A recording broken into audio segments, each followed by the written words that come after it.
ጎጃሚዎች ቦሌን አስጨነቋት። ለወትሮ ባጠረ ቁንጣና ባዘነ ፎጣቸው የሚታወቁት ጎጃሚዎች ይግረማችሁ ብለው በ60 ሚሊዮን ብር መኪና በመሃል ቦሌ ቀብረር ብለው ሲዘንጡ ተስተውሏል። እንደ ሰው ከፍ ዝቅ እያለ የሚወዛወዘው የ60 ሚሊዮን ብር ቅንጡ ሜይባክ መኪናና ጎጃሚዎች ዘነጡ የሚለው ዘፈን ብዙዎችን አስደስቷል፣ አንዳንዶችን ግን አስከፍቷል። የተከፉት እነማን ናቸው? ያዘኑትና የተቆጡት ምክንያታቸው ምንድነው ካላችሁ ጉዳዩን ይዘናል፣ ታደምጡታላችሁ። ጤና ይስጥልን የተወደዳችሁ። ሰሞኑን የኢንተርኔቱን አየር ሙሉ በሙሉ የተቆጣጠረው የጎጃሚው መኪና ጉዳይ ከደስታ ትዕይንት ባለፈ እጅግ ጥልቅ የሆኑ ማህበራዊ ውይይቶችን ቀስቅሷል። በአንድ በኩል በክብርና በሀብት መታየት የስነ ልቦና ጥንካሬ ነው የሚሉ፣ በሌላ በኩል ደግሞ የክልሉን እውነተኛ የጦርነት መከራ የሚያነሱ ወገኖች ክርክር በሶሻል ሚዲያ አይሏል። በዚህ ቪዲዮ የተነሱ ሀሳቦችን ወደ እናንተ እያደረስን በጎጃሚው መኪና ዙሪያ የተሰሙ እውነታዎችንም በዝርዝር እየዳሰስን ከቁምጣ ለባሹ ጎጃሚ ዳስ እንዘልቃለን። የጎጃምን አመልና ዝነጣም እንቃኘዋለን። እናንተ ብቻ እንደተለመደው ላይክ እና ሰብስክራይብ የሚሉ ቀይ እና ነጭ ቀለሞችን መታ እያደረጋችሁ አብራችሁን ዝለቁ። ከሰሞኑ መሃል ቦሌ አስፓልት በጎጃሚዎች ተጨንቃ ውላለች። ከሰሞኑ መሃል የቦሌ አስፓልት በጎጃሚዎች ተጨንቃ ሰንብታለች።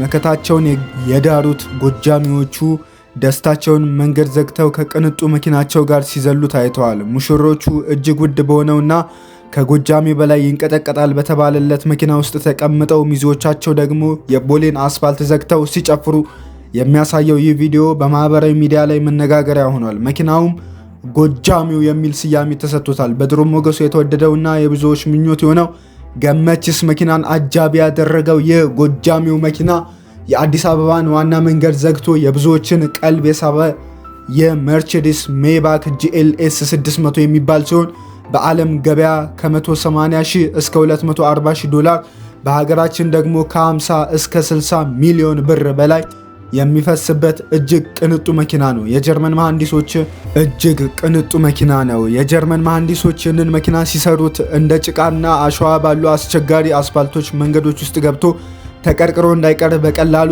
ተፈናጥሮ እንዲወጣ አድርገው የሃይድሮሊክ ሲስተም የገጠሙለት ሲሆን ምቹ ያልሆኑ መንገዶች ላይ ለማሽከርከር በጣም ቀላል ተደርጎ የተሰራ መኪና ነው። እነዚህ ጎጃሚዎች ቢፈቅዱና ለአፍታ እዚህ መኪና ውስጥ ገብተው ቢቀመጡ የአዲስ አበባ ጫጫታ እልም ብሎ ጸጥ ረጭ ከማለቱ የተነሳ መኪና ውስጥ ሳይሆን ላይብረሪ ያሉ ሊመስሉት ይችላል። ይህ ጎጃሚ ተብሎ የሚቀናጣው መኪና በአሁኑ ወቅት በአዲስ አበባ በጣት የሚቆጠሩ ሰዎች እጅ ላይ ብቻ ይገኛል። አንዱም እንግዲህ በጎጃሚው ሰርግ ላይ ሲያረገር የታየው ይኸው መኪና መሆኑ ነው። ታዲያ ይህ ቅንጡ መኪና ጎጃሚው በሚል ስያሜ የቲክቶክን መንደር በዝላይ ሲያናውጠው ሙሽሮቹ ሊያጅቡ የወጡት ሚዜዎች መሃል የቦሌ አስፓልት ላይ መንገድ ዘግተው የጨፈሩበት መኪና ጎጃሞች ዘነጡ በሚለው ነው። ከደሴ ምድር በወጣው ድምፀ መረዋው ስዩም ቃል ገብሬ የተዘፈነውና ጎጃሞች ዘነጡ በቀጭኑ ፈትል ተሽቀርቅረው መጡ የሚለው ይህ የበዓል ዜማ ከዚህ ሰርግ በኋላ በማህበራዊ ሚዲያ ላይ ይበልጥ መነጋገሪያ ሆኖ ከፍተኛ ተወዳጅነትን አግኝቷል። ድሮ መዘነጥና መኳኳል የአዲስ አበባ የአራዳ የፒያሳና የመርካቶ ልጆች ብቻ ይመስል የነበረውን ሁሉ አሁን ከክልል የመጡ ልጆች እንዲህ በውድ መኪናና ልብሶች ተሽቀርቅረው ማየት ወይ ጉድ እንዲሉ አድርጓቸዋል። አልፎ ተርፎም የትሬንድ ብሔር ሳያግደው የተለያዩ ግለሰቦች በዚህ ዘፈን እየጨፈሩ ዘፈኑ ተወዳጅነቱ እንዲጨምር እያደረጉት ይገኛሉ። ሆኖም ግን ይህንን ድባብ በሌላ መልኩ የሚመለከቱትም አሉ። በአሁኑ ወቅት የክልሉ ገበሬ ሊያመልጠው ሆኖም ግን ይህንን ድባብ በሌላ መልኩም የሚመለከቱትም አሉ። በአሁኑ ወቅት የክልሉ ገበሬ ሊያመልጠው ከነበረው የድህነት አረንቋ ተመልሶ እንዲወረወር ሆኖ ገበሬዎችና ወጣቶች በትምህርት ገበታ ላይ መሆን የነበረባቸው ተማሪዎችና ወጣቶች በጦርነት ሕይወታቸው እየረገፈ በሚገኝበት ሰዓት የጎጃም ሕዝብ ዘነጠ ብሎ መጨፈር ፌዝና ከእውነት የራቀ ነው ብሎ እየተከራከሩ ይገኛሉ። እነዚህ ሰዎች እንደሚሉትም የጎጃም ሕዝብ እንኳን ሊዘንጥ ቀርቶ አንድ ጎጃሜ ከባህር ዳር ተነስቶ ወደ አዲስ አበባ ለመምጣት ሰቀቀን በሆነበት በዚህ ጊዜ ጥቂት ባለሀብቶች አስፋልት ላይ መንገድ ዘግተው ስለጨፈሩ ብቻ ሕዝቡ ዘነጠ ብሎ ማውራት ለብዙዎች የደም ንግድና በሕዝብ ስቃይ ላይ ማላገጥ ሆኖባቸዋል።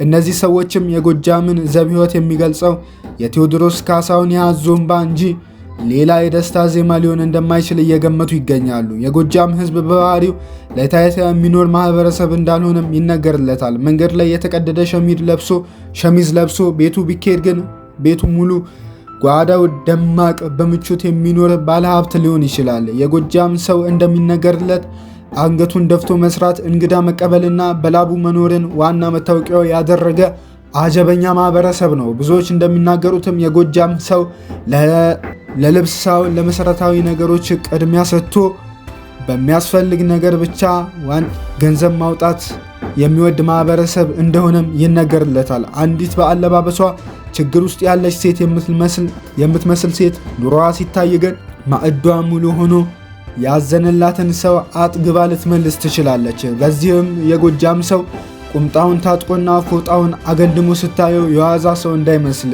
በሌላ በኩል ፎጣና ቁምጣውን ጥሎ እንዲያለውን መኪና ማሳየት የተጀመረው በትጋት የሚሰሩትን የክልል ነጋዴዎች አቅምና ጥንካሬ የሚያሳይ ነው ብለው የሚያምኑም አሉ። እነዚህ ጎጃሚዎች በትራንስፖርት፣ በባንክ፣ በነዳጅ ንግድና ዕቃ ወደ ውጭ በመላክና በማስገባት ስራ ላይ ያሉ ታታሪ የጎጃም ልጆች ናቸው።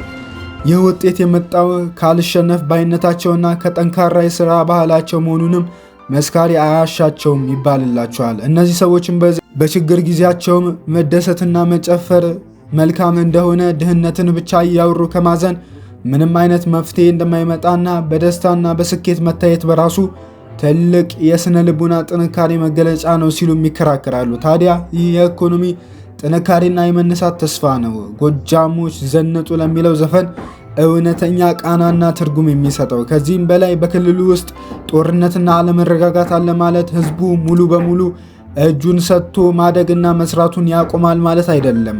እንዲያውም ታሪክ እንደሚያስተምረን በአስቸጋሪ ጊዜያት ጠንካራና ወደኋላ የማይሉ ሰዎችን ይፈጥራል። አንድ ገበሬ ሀገር ምድሩ በጥይት ሩምሩምታ ሲጨነቅ አድሮ ማለዳ ተነስቶ ማሽን ላይ ይዘራል አሉ እና አንዱ መንገደኛ ላትበላው ምን አደከመ ተስፋ በቆረጠ ድምፅ። ገበሬውም መለሰ ከአለው እኔ ካልሆነም ያለለት ይበለዋል አለ ይባላል።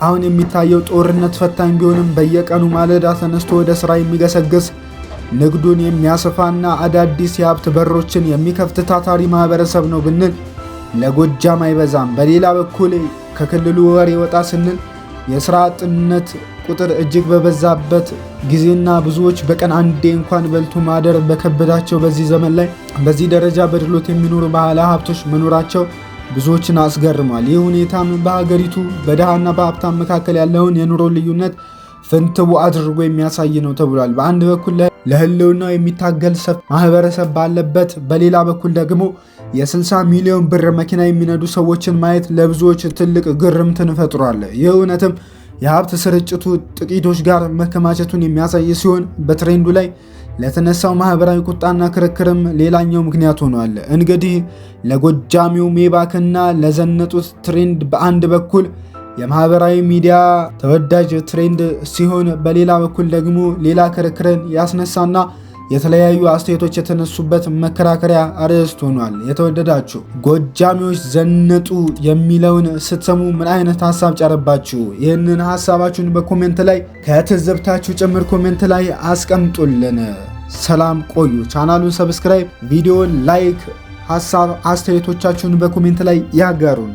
ሰላም ቆዩልን።